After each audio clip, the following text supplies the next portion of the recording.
بسم اللہ الرحمن الرحیم۔ Army public school and colleges کے آن لائن سپورٹ پروگرام میں آپ سب کو خوش آمدید۔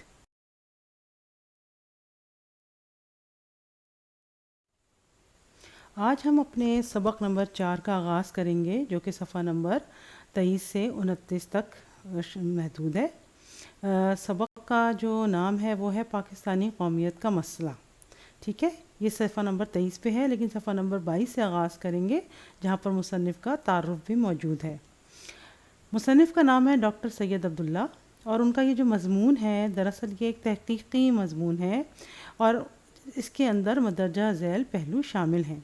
اس مضمون میں پاکستانی قومیت کی اہمیت اور افادیت کو بیان کیا گیا ہے۔ نظریہ پاکستان دراصل اسلامی تشخص، روایات، پہچان اور بقا کا نام ہے۔ اس پر عمل کر کے ہم دنیا میں عزت اور مقام حاصل کر سکتے ہیں۔ پھر اسی مضمون میں جس چیز پر زور دیا گیا ہے وہ پہلو یہ ہے کہ غیر مسلموں سے حسن سلوک، جو کہ ہمارے یہاں مائنورٹیز پائی جاتی ہیں، ان کے ساتھ حسن سلوک، فرقہ پرستی، تعصب اور لسانیات سے پرہیز، اور یہی ہماری کامیابی کا ضامن ہے اگر ہم ان اصولوں پر عمل کرتے ہیں تو۔ آج کے لیکچر کے اہم نکات اس طرح ہیں کہ پہلے ہم مصنف کا تعارف حاصل کریں گے، پھر نظریہ پاکستان کی روشنی میں پاکستانی قومیت کی حقیقی تعریف کیا ہے اس کو دیکھیں گے، علامہ اقبال اور تصور وطنیت، کہ علامہ اقبال کا جو وطنیت کا تصور تھا وہ کیا تھا اس کو دیکھیں گے۔ پاکستانی قومیت کی اہمیت کو بتایا جائے گا کہ قومیت کا ظاہری اور باطن کیا چیز ہے، اور پھر صوبائیت اور لسانیت پر بات کریں گے کہ یہ دونوں جو ہیں یہ پاکستانی قومیت کے دو بڑے دشمن ہیں۔ پھر پاکستان مسلموں اور غیر مسلموں کا مشترکہ وطن ہے، اس چیز کو بھی اسی مضمون میں بیان کیا گیا ہے۔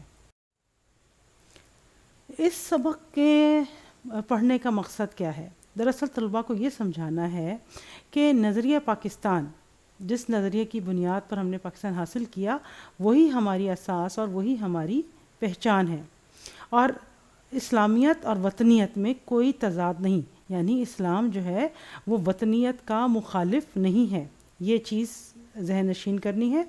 پھر ایک اس چیز سے بھی ہم نے آگاہی حاصل کرنی ہے کہ اقبال جو تھے وہ جس وطنیت کے خلاف تھے وہ یورپ کا تصور وطنیت تھا، وہ اس چیز کے بالکل خلاف نہیں تھے کہ مسلمانوں کا ایک الگ وطن ہو۔ ٹھیک ہے، اور پھر جذبہ حب الوطنی کو فروغ دینے کے لیے ہمیں کیا کرنا ہے؟ علاقائیت اور لسانیات کے بتوں کو ختم کرنا ہے، توڑنا ہے، وہ جو زبان کا جھگڑا ہے اور علاقے کا جھگڑا ہے اس کو ختم کرنا ہے، اور پھر مملکت خداداد پاکستان میں غیر مسلموں کو بھی مساوی حقوق دیے جائیں تاکہ وہ بھی ملکی ترقی میں بڑھ چڑھ کر حصہ لیں، اس کو اپنا وطن سمجھیں۔ پہلے آ جاتے ہیں صفحہ نمبر 22 پہ، مصنف کا تعارف ہے۔ جیسا کہ میں نے بتایا کہ ڈاکٹر سید عبداللہ کا یہ مضمون ہے۔ 5 اپریل 1906 میں پیدا ہوئے اور ان کی وفات 1986 میں ہوئی۔ ٹھیک ہے، 14 اگست کو۔ آپ جو تھے وہ ضلع ہزارہ کے رہنے والے تھے۔ ڈاکٹر سید عبداللہ کو اردو سے بے پناہ لگاؤ تھا، اور وہ دن رات بلکہ آخری سانس تک اردو کے نفاذ کے لیے کوشاں رہے۔ انہوں نے اردو کے لیے بہت زیادہ خدمات انجام دیں، بہت اچھے معلم تھے۔ انہوں نے ایم اے عربی کا امتحان پاس کیا، جرمن سرٹیفکیٹ حاصل کیا۔ اس کے علاوہ پنجاب کالج اور اورینٹل کالج لاہور میں استاد کی حیثیت سے اپنے فرائض سر انجام دیے، اور یونیورسٹی اور اورینٹل 1954 میں یونیورسٹی اورینٹل کالج میں پرنسپل کی ذمہ داریاں بھی سنبھالی۔ ان کی جو اہم تصانیف ہیں اس میں نقد میر، سر سید اور ان کے رفقا، وجہی سے عبدالحق تک، مباحث اور اشارات تنقید وغیرہ شامل ہیں۔ اب ہم آ جاتے ہیں سبق کی طرف۔ ٹھیک ہے، سبق ذرا سمجھنے والی چیز ہے، اس کو تھوڑا دھیان سے سنیے گا۔ صفحہ نمبر 23 پہ جو پہلا پیراگراف ہے وہ مصنف کی جو ابتدا ہے سبق کی، وہ یہ کہتے ہیں کہ پاکستان کو بنے ہوئے بہت سال ہو گئے، لیکن ابھی بھی ہمارے یہاں یہ سوال کیا جاتا ہے کہ پاکستانی قومیت کیا ہے، حالانکہ یہ قومیت کا سوال تو 1947 سے پہلے ہی حل ہو چکا تھا، اور پاکستان بننے کی یہ اتنی واضح دلیل تھی کہ ہمیں ایک علیحدہ وطن اپنے مذہب کے لیے چاہیے تھا، اور اس دلیل کے آگے تو انگریز اور ہندو بھی کوئی بحث نہیں کر سکے تھے، اور ان کو یہ ماننا ہی پڑا تھا کہ جو جدا قومیت کا سوال ہے وہ بالکل واضح اور قطعی چیز ہے، اس میں شک کی کوئی گنجائش نہیں۔ لہٰذا ہمیں یہ تعجب ہوتا ہے کہ پاکستانی قومیت کی اب تعریف کیوں پوچھی جاتی ہے، تو یہ کیا مسئلہ ہے؟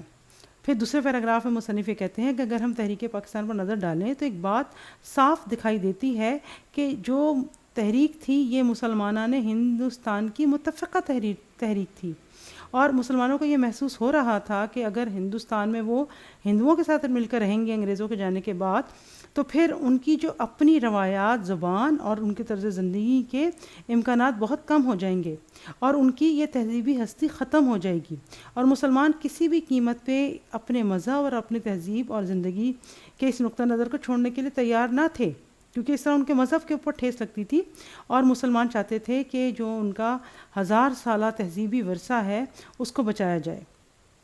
تیسرے پیراگراف میں مصنف کہتے ہیں کہ پاکستانی قومیت سب سے پہلے تو کس چیز سے بنی؟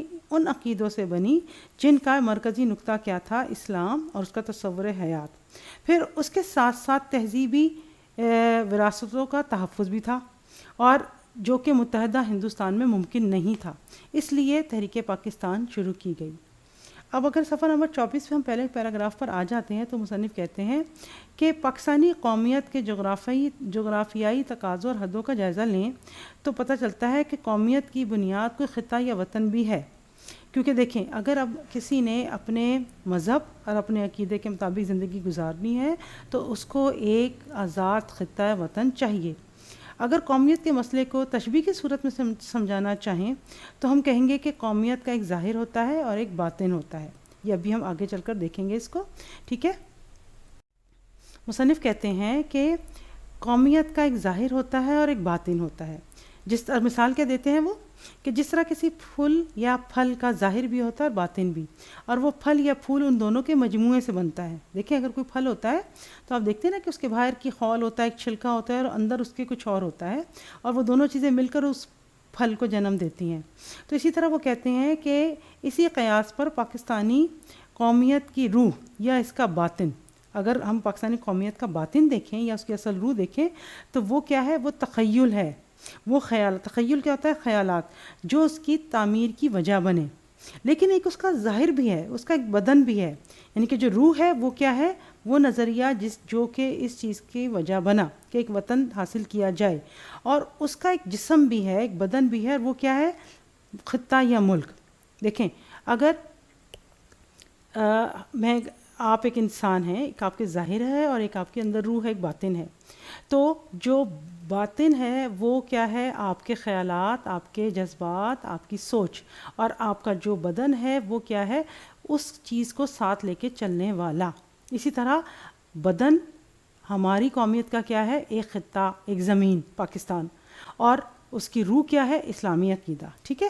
تو اس تشبیہ سے واضح ہو جاتا ہے کہ پاکستان کی روح تبھی زندہ رہ سکتی ہے جب اس کے روح کے ساتھ ساتھ بدن کی بھی حفاظت کی جائے، اور بدن تبھی صحیح معنوں میں ایک زندہ ہستی بنے گا جب اس کی روح مکمل رہے گی، یعنی کہ یہ دونوں چیزیں لازم و ملزوم ہیں کہ ظاہر اور باطن کی مضبوطیت سے قومیت بھی مضبوط اور توانا ہوگی، اور قومیت کے لیے وطن کا ہونا ضروری ہے، ٹھیک ہے۔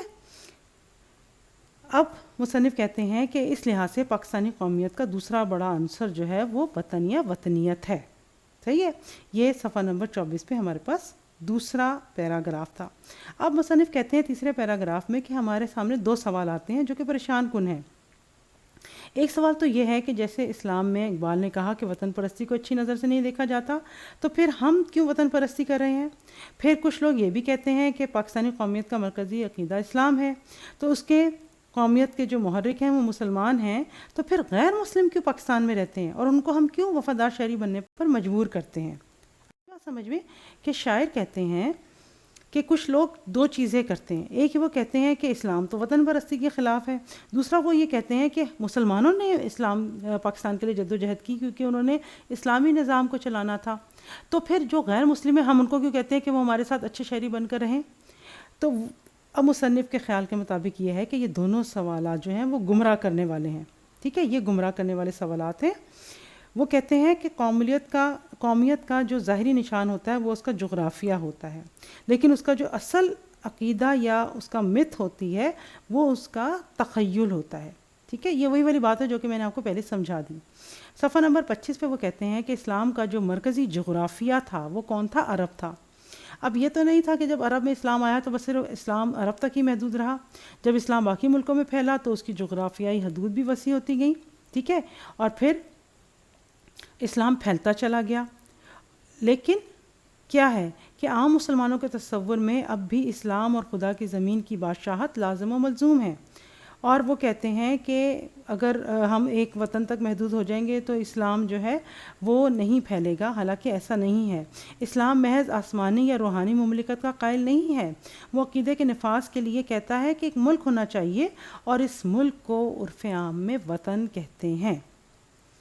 شاعر مشرق اور تصور وطنیت، یہ ہمارے پاس صفحہ نمبر 25 پہ دوسرا پیراگراف آ جاتا ہے کہ علامہ اقبال کے بارے میں کہا جاتا ہے کہ وہ وطنیت کے مخالف تھے۔ تو مصنف کہتے ہیں کہ علامہ اقبال نے جس وطنیت کی مخالفت کی وہ یورپ کی وطنیت یا نیشنلزم تھی، جس کی ایک بڑی تاریخ ہے، پچھلی بہت طویل تاریخ ہے، اور اس تصور کے لیے انسانوں نے بہت زیادہ مصائب برداشت کیے۔ علامہ اقبال اسی کے مخالف تھے اور بالکل وجہ طور پر مخالف تھے، لیکن اسلام یہ نہیں کہتا کہ آپ ایک وطن حاصل نہ کریں۔ علامہ اقبال کے خیالات میں بھی تبدیلی آئی تھی، اور پھر علامہ اقبال نے اپنی 2 کتابوں میں، ایک کا نام ہے جاوید نامہ اور دوسرے کا نام ہے فارسی کی ان کی کتاب ہے پس چہ باید کرد اے اقوام مشرق، کہ اس میں انہوں نے کہا تھا کہ ایشیائی مملکتوں کو زیادہ قوت دی جائے اور ایک علیحدہ وطن حاصل کیا جائے۔ آخری پیراگراف کی طرف آئیے صفحہ نمبر 25 پہ، کہ مصنف کہتے ہیں کہ پتہ نہیں کس نے بے پرکی اڑائی کہ اقبال سرے سے وطنیت کے خلاف تھے۔ اقبال جو تھے وہ عقائد اور وطن کی وحدت میں گہرا عقیدہ رکھتے تھے، وہ وطن کے صرف اس تصور کے مخالف تھے جس کی بنیاد مغرب نے رکھی تھی، اور مادہ پرستی مطلب دولت یا بہت زیادہ زمین حاصل کرنا، یا نسلی تعصبات کہ کالا جو ہے وہ کہیں نہیں آ سکتا اور گوروں کو حقوق ملیں گے، تو اس سے جو تھا نسلی قومیت ابھری تھی، اور پھر یہ چھوٹی چھوٹی جو قومیں تھیں وہ ایک دوسرے سے لڑنے بھڑنے لگیں، اور پھر کیا ہوا، ملٹریزم شروع ہوا، یعنی کہ فوجی حکومت شروع ہوئی، اور جو ڈکٹیٹرشپ جسے کہتے ہیں وہ آ گئی تھی، اور پھر اس کے باعث دنیا میں 2 خوفناک جنگیں بھی ہوئیں اور انسانوں کو بڑے مصائب کا سامنا کرنا پڑا۔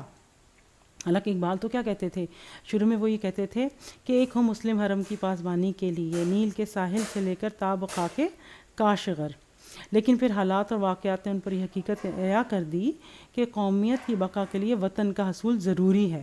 جب انہوں نے خطبہ الہ آباد 1930 پیش کیا تو وہ یہی تھا نا کہ جہاں جہاں مسلمانوں کی اکثریت ہے ان کو علیحدہ وطن دیا جائے، ٹھیک ہے۔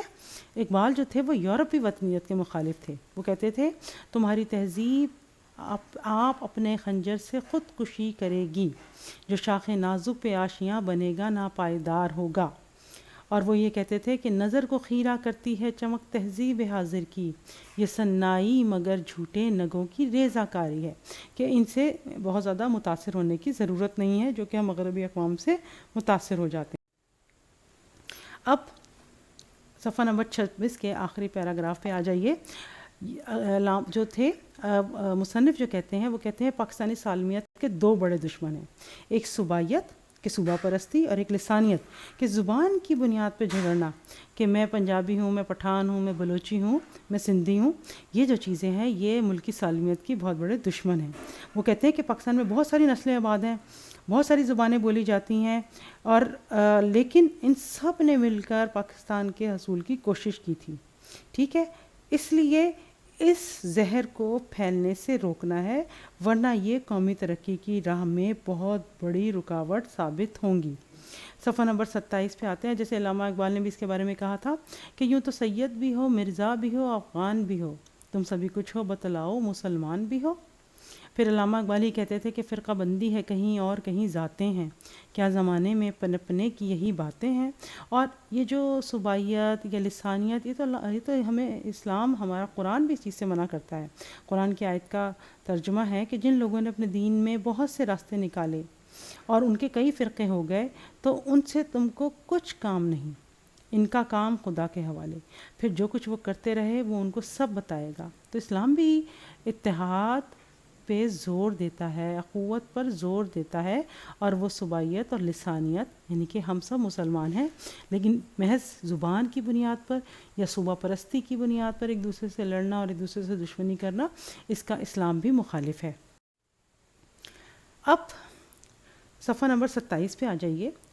مصنف کہتے ہیں کہ میں پاکستانی علاقائیت کا اس لیے مخالف ہوں کہ پاکستان کے قیام کے وقت تو علاقائیت کا سوال ہی نہیں تھا.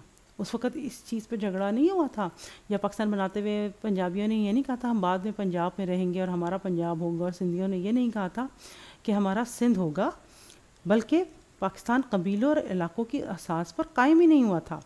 وہ تو اس تاریخی حقیقت پر قائم ہوا تھا کہ مسلمانوں نے ہندوستان کو صرف پٹھان، پنجابی، سندھی، بنگالی یا بلوچ کی حیثیت سے نہیں بلکہ مجموعی طور پر اپنے دین و مذہب کو برقرار رکھنا ہے، اس کو محفوظ رکھنا ہے. اس طرح قیام پاکستان کے وقت پنجابی، پشتو، سندھی وغیرہ کے تحفظ کا سوال ہی نہیں تھا، بلکہ سوال کیا تھا کہ مشترکہ ہندوستان میں مسلمانوں نے ہند کی تہذیبی زبان کو سخت خطرہ ہے، اس کو بچایا جائے. یعنی کہ اردو کو خطرہ تھا. 1928 میں جو نہرو رپورٹ آئی تھی جس میں اردو کو سرکاری زبان نہرو نے کہا تھا کہ نہیں بنانا، تو مسلمانوں کی تحریک اس وقت سے تیزی سے پھیلی تھی. اس وقت عربی، سندھی، پنجابی، پشتو کے لیے لڑائی نہیں ہوئی تھی، اردو کے لیے لڑائی ہوئی تھی. ٹھیک ہے. صفحہ نمبر 27 کے دوسرے پیراگراف پہ دیکھیے گا کہ مصنف کہتے ہیں میں پاکستان کی سب اقوام یعنی کہ جتنے بھی صوبوں کے رہنے والے ہیں میں ان کا مداح ہوں، اور میں پاکستان کی ہر زبان کی ترقی کا بھی خواہاں ہوں. لیکن ہماری جو کوشش ہے وہ کیا ہے کہ ہم مجموعی مفاد کو دیکھیں، انفرادی مفاد کو نہ دیکھیں. ٹھیک ہے. کیونکہ ہر علاقے کی خوشحالی مجموعی خوشحالی میں اور ہر خطے کی زبان ملک کی قومی وحدت میں خلل نہ ڈالیں، بلکہ ہم سب اپنے انفرادی رنگ ہونے کے باوجود ملک کی وحدت کو مستحکم کریں. اور یہ ایک تاریخی حقیقت ہے، اور اسی کے زیر اثر ہم نے ایک ملک حاصل کیا تھا. اب آخری وہ پیراگراف میں کہتے ہیں کہ اب یہ سوال ہے کہ جب یہ مسلمان کا ملک ہے اور انہوں نے اپنے نظریے کی خاطر بنایا، تو پھر اس میں غیر مسلموں کی کیا حیثیت ہے؟ اس کا جواب کیا ہے کہ وطن ہونے کے لحاظ سے پاکستان مسلموں اور غیر مسلموں کا مشترکہ وطن ہے. ٹھیک ہے. کیونکہ وہ پاکستان میں رہتے ہیں اس لیے یہ ان کا بھی وطن ہے. اور اب ہم نے کیا کرنا ہے کہ مسلم اور غیر مسلم شہریوں کو برابر کے حقوق دینے ہیں. مذہب کے فرق سے ان کے حقوق شہریت، امن و آسائش اور حقوق اختیارات میں کوئی فرق نہیں ہوگا. ان کو ہم نے برابر کے حقوق دینے ہیں.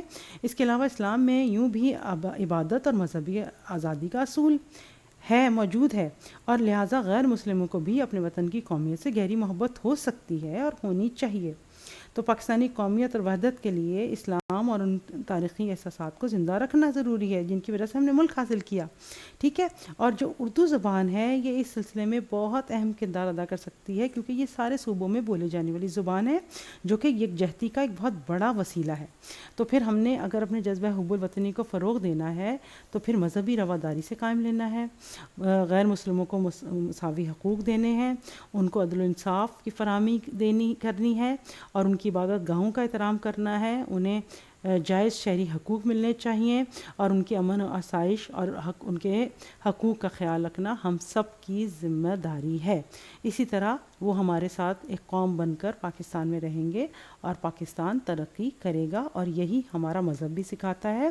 اور اسی اسلامی نظریے کی بنیاد پر ہم نے ایک علیحدہ ملک بھی حاصل کیا تھا. سبق کا مرکزی خیال یقیناً آپ کو سمجھ آ گیا ہوگا کہ کیا ہے. پاکستان کے فروغ اور ترقی کے لیے نظریہ پاکستان پر عمل پیرا ہوتے ہوئے ایک ایسی قوم تشکیل دی جائے جہاں جذبہ حب الوطنی، اسلامی افکار، عدل و انصاف، رواداری کے اصول نہ صرف فروغ پائیں بلکہ خوب پھیلیں پھولیں. ٹھیک ہے. خون دل دے کے نکھاریں گے رخ بر کے گلاب، ہم نے گلشن کے تحفظ کی قسم کھائی ہے. ہم نے پاکستان بنایا اسی لیے تھا، اور اب ہماری کوشش ہے کہ ہم اس کو ایک بہت اعلیٰ اور عمدہ مقام تک لے کر جائیں. یہ مشق ہے. اس میں جو سوال ہے جس پہ خالی جگہ پر کرنی ہے اس کو ابھی فل کیجیے گا اور اس کی تصویر اتار کر مجھے بھیجیے گا. باقی سوالوں کے جواب جو ہیں وہ آپ کو سارے کتاب کے اندر مل جائیں گے. اور جو سوال نمبر 1 ہے صحیح یا غلط پہ نشان لگانا ہے، اس کو بھی حل کیجیے گا اور مجھے آپ نے یہ کر کے ابھی بھیج دینا ہے. سوال نمبر 2 جو جملے بنانے ہیں وہ چھوڑ دیجیے گا. سوال نمبر 3 اور سوال نمبر 4 یہ آپ نے اپنے لفظوں میں لکھنا ہے، خود سوچ سمجھ کے اس کو آپ نے کرنا ہے اور اپنے پاس بطور نوٹس محفوظ رکھ لینا ہے. ٹھیک ہے. سبق کا بقیہ حصہ اگلے لیکچر میں آپ کو شامل ہوگا، کیونکہ یہ سبق کا ایک حصہ آپ کو یہاں بتایا گیا ہے. اچھا، اب میں اجازت چاہتی ہوں بچوں. اللہ حافظ.